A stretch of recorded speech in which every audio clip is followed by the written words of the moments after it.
देशभरात सध्या महागाईचा प्रचंड भडका उडाला असून या परिस्थितीमुळे सर्वसामान्यांच्या महिन्याचं बजेट पार कोलमडून गेलंय।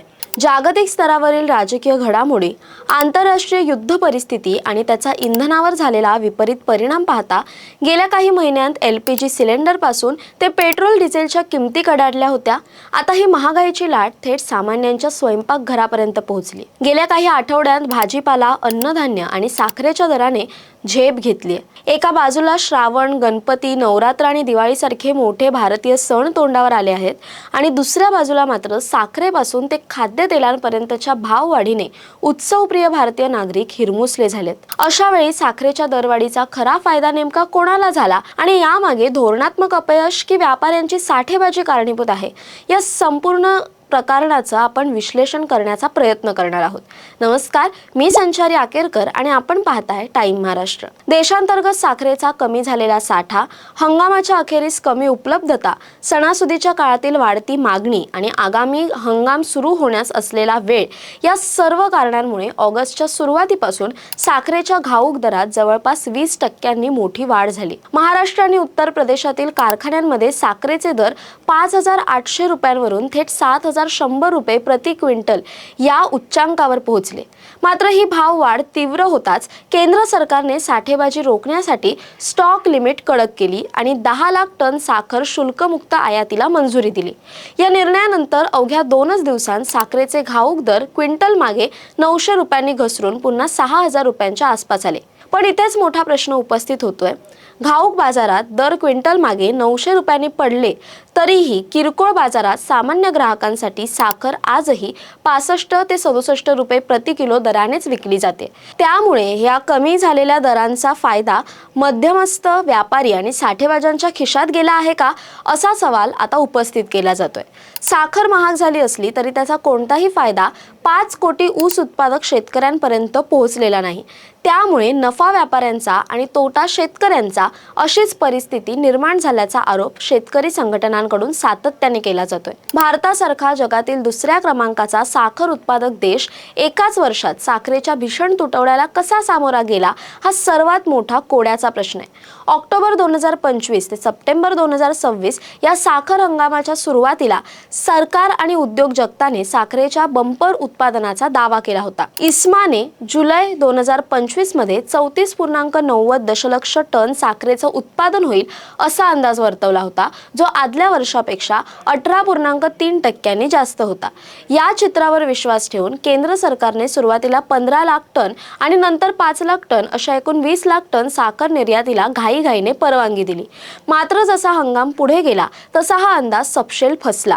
नोव्हेंबरमध्ये उत्पादनाचा अंदाज 34.35 दशलक्ष टन, फेब्रुवारीत 32.4 दशलक्ष टन आणि एप्रिलमध्ये तो 32 दशलक्ष टनांवर आणला गेला। AISTA या दुसऱ्या संघटनेने तर मार्चमध्येच उत्पादन 28.3 दशलक्ष टनांपर्यंत घटण्याचा इशारा दिला होता। महाराष्ट्रात मान्सूनला झालेला विलंब, नाशिक व इतर भागांतील अवकाळी पाऊस, कर्नाटकातील पाण्याचे दुर्भिक्ष आणि पिकांवरील रोगांमुळे ऊसाच्या उत्पादकतेला मोठा फटका बसला। आज घडीला सरकारचे अंतिम उत्पादन अनुमान 30.6 दशलक्ष टनांवर आला आहे।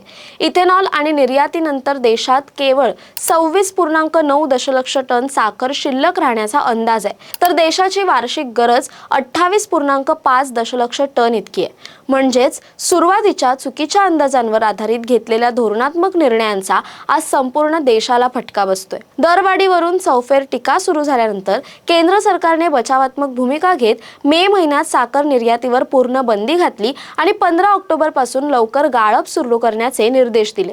साखरेच्या तुटवड्याला इथेनॉल निर्मिती कारणीभूत असल्याचा दावा समीक्षकांनी केला।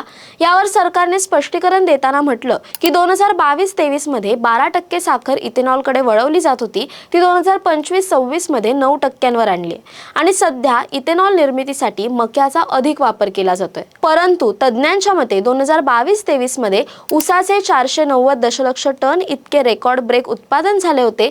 त्यामुळे त्या वर्षांची तुलना यंदाच्या कमी उत्पादनाशी करणं तार्किकदृष्ट्या चुकीचं आहे। पेट्रोलमध्ये 20% इथेनॉल मिसळूनही पेट्रोलचे दर कमी झालेले नाहीत असा आरोप ग्राहक करतायत।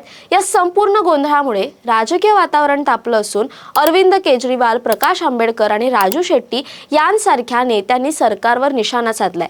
साखरेचा साठा पुरेसा नाही हे सरकारी यंत्रणेच्या आधी साठेबाज व्यापाऱ्यांच्या लक्षात आल्यामुळेच बाजारात ही कृत्रिम तेजी आणली गेली हे आता स्पष्ट दिसतंय।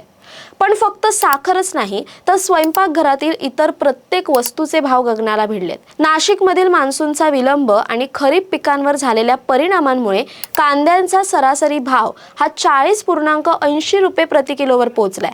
काही ठिकाणी कांदा 25% महागला असून दर नियंत्रणात ठेवण्यासाठी सरकारला बफर साठ्यातून कांदा बाजारात आणावा लागतोय। कमी पावसामुळे यंदा डाळींच्या लागवडीखालील क्षेत्र 35,000 हेक्टरने घटलंय तर तुरीचे क्षेत्र 1.69 लाख हेक्टरने कमी झालंय। परिणामी तूर, मूग, उडीद आणि हरभरा डाळींच्या दरात सातत्याने वाढ होते। आंतरराष्ट्रीय बाजारात पाम तेलाचे दर 20 महिन्यांच्या उच्चांकावर आहेत। जगातील सर्वात मोठा उत्पादक देश असलेल्या इंडोनेशियातील दुष्काळ आणि रशिया-युक्रेन युद्धामुळे सूर्यफूल व पाम तेलाची आयात घटली असून खाद्यतेलाचे भाव पुन्हा वाढलेत। 2009 ते 10 आणि 2016-17 मध्ये भारतात साखरेचा असाच तुटवडा निर्माण झाला होता। 2009 मध्ये साखरेचा शिल्लक साठा 3.22 दशलक्ष टनांपर्यंत खाली आला होता। चालू वर्षातही देशातील अंतिम साठा 3.2 दशलक्ष टनांपर्यंत घसरण्याची भीती असून हा गेल्या 20 वर्षांतील सर्वात नीचांकी स्तर असेल। आगामी काळात अल निनोच्या प्रभावामुळे पाऊस कमी झाल्यास पुढील 2026-27च्या हंगामातही उत्पादनाला फटका बसू शकतो। थोडक्यात सांगायचं तर सरकारी यंत्रणेचे फसलेले अंदाज, वेळेवर न लावलेले साठेबाजीवर अंकुश आणि धोरणातील अनिश्चितता यामुळे सणासुदीच्या काळात सर्वसामान्यांचं बजेट पूर्णपणे कोलमडले। घाऊक बाजारात दर पडले तरी किरकोळ बाजारात दर जैसे थे राहिल्याने साठेबाज व्यापाऱ्यांचे भले झाले असले तरी शेतकरी आणि ग्राहक मात्र या महागाईच्या चक्रात भरडले जात आहेत। तुम्हाला काय वाटतं? साखरेच्या दरवाढीला व्यापाऱ्यांची साठेबाजी जबाबदार आहे की सरकारची धोरणं? कमेंट करून नक्की कळवा। तसेच अशा नवनवीन व्हिडिओसाठी टाइम महाराष्ट्राला सबस्क्राइब करा। धन्यवाद।